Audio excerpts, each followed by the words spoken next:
L'usine Michelin a fait un don de 4,3 millions d'euros à l'État français.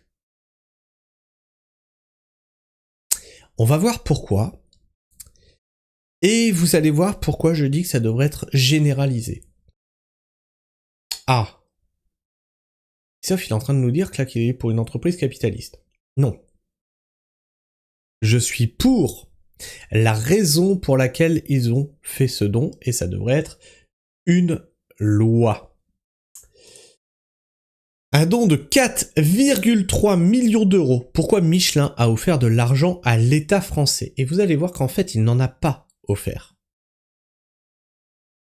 Michelin a offert un don d'une valeur de 4,3 millions d'euros ce vendredi à l'État français. Le fabricant de pneus a fait le choix de rembourser un crédit d'impôt reçu en 2015 et utilisé pour financer des machines ensuite envoyées hors de France après la fermeture d'une usine vendéenne. Donc ici, qu'est-ce qu'on vous dit? Qu'ils ont fait un don de 4,3 millions d'euros, mais en fait que ça remboursait un crédit d'impôt qu'ils avaient reçu en 2015. C'est-à-dire qu'ils remboursaient des aides de l'État. Et moi, c'est ce que je dis. C'est tu veux quitter le pays France, tu veux te barrer ailleurs, il n'y a pas de problème.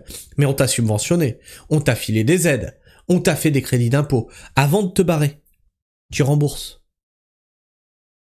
Parce que tu vas pas te barrer aux frais du contribuable, mon grand. Nous, ce qu'on t'a donné, c'est pour créer de l'emploi en France. Donc tu te barres, mais tu rembourses. Sinon, on saisit tes usines, on saisit tes machines, etc. C'est aussi simple que ça.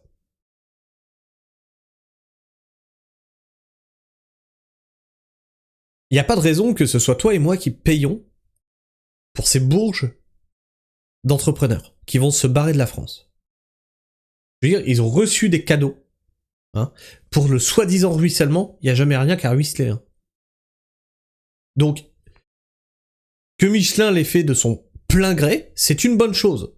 Mais ça devrait être inscrit dans la loi. Tu pars du pays, tu rembourses ce qu'on t'a donné. On est d'accord pour accueillir des entreprises, on est d'accord pour les subventionner, on est d'accord pour les faire en sorte qu'elles marchent, on est d'accord pour créer de l'emploi, mais si tu te barres, tout ça c'est pas à toi. C'est à nous, en fait. Ou alors tu refuses nos subventions. Ou alors tu refuses nos crédits d'impôt. C'est aussi simple que ça. C'est des milliards qui partent dans les grandes entreprises, je crois que c'est 200 milliards. 200 milliards. Il y a moyen de faire des économies, les gars. Tous les ans. Et on va taper sur les retraités. Oh, rendez-vous compte, les retraités, c'est 400 milliards, mais il y a 200 milliards qui partent dans les entreprises. Alors que les patrons et le MEDEF s'insurgent contre le budget suicidaire à cause des hausses d'impôts pour les entreprises, d'autres font des dons à l'État. La pratique reste très rare, mais Michelin a décidé d'offrir 4,3 millions d'euros au gouvernement pour rembourser un crédit d'impôt de 2015. Alors, je pense que 4,3 millions d'euros, c'est que dalle par rapport à tout ce qu'ils ont touché. Je pense. Il faudrait faire le bilan et leur dire voilà la facture. Est accepté le don d'une somme d'argent d'un montant de 4 300 000 euros effectué par virement bancaire en date du 11 décembre 2025, consenti au ministère de l'économie, des finances et de la souveraineté industrielle. Et ça, on va vous faire passer ça pour un don, tu vois, de générosité, etc. Regardez, Michelin, comme ils sont généreux. Non, ils sont pas généreux, en fait. Tout ce qu'ils se sont mis dans les poches avec notre argent, non, pas de la générosité. Alors, je crache pas sur le geste, mais il faut pas. Il faut pas être dupe. Il faut pas être dupe. De la souveraineté industrielle, énergétique et numérique par la manufacture française des pneumatiques Michelin. Peut-on lire ce vendredi 26 décembre au journal officiel. Une démarche volontaire et exceptionnelle. Mais ça devrait pas être volontaire, ça devrait être obligatoire. Tu t'es barré de notre pays avec nos subventions. Le fabricant de pneus avait manifesté dès novembre sa volonté de réaliser ce don. Il le justifie par sa volonté de rembourser ce qu'il avait touché grâce au CICE, une démarche volontaire et exceptionnelle de l'entreprise alors que rien ne l'y obligeait.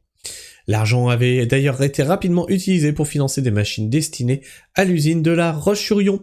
Elles ont ensuite été envoyées dans des sites espagnols et en Europe de l'Est, après la fermeture de l'usine vendéenne. Michelin connaît quelques difficultés en 2025 et a dû revoir ses objectifs à la baisse. Le groupe se serait s'était justifié en mentionnant une détérioration supplémentaire de l'environnement économique, notamment avec des chutes d'activité en Amérique du Nord. Depuis le début de l'année, le cours de son action a plongé de 13,15%. Et voilà pour cette petite news. Est-ce que toi aussi tu as envie de faire un don de 4 millions à l'État? Ils en ont besoin, ils ne savent plus où trouver de l'argent. Alors si tu es riche, tu peux faire un don à l'État. Ou aider un agriculteur qui travaille dans le bon sens, qui pousse un projet du maillage complet du territoire de petites fermes productrices. Je t'invite à voir où j'en ai parlé de tout ça. Oui, je voudrais que tous les 15 km, on trouve une petite ferme maraîchère sur 2 hectares maximum. Maximum 2 hectares. C'est le max. De façon à ce que les agriculteurs puissent s'installer sans avoir à dépenser 1 million d'euros, mais le billet d'entrée serait plutôt vers les 100 000 balles, tu vois. Moi, j'ai démarré avec 20 000. Bon, il me manque beaucoup d'équipements. Et parce qu'il me manque beaucoup d'équipements, si tu es millionnaire, bah, tu peux envoyer le reste, tu vois. 80 000 balles, je saurais quoi en faire. Bref. Sur ce, je sais pas ce que vous pensez de tout ça. N'hésite pas à me le dire dans l'espace commentaire, à me partager ton avis, ton opinion, à t'abonner, si tu es encore là en fin de vidéo, et bien sûr, à partager cette vidéo autour de toi. Sur ce, moi je vous fais la bise, prenez soin du sol bien entendu, et restez pragmatiques. Ciao.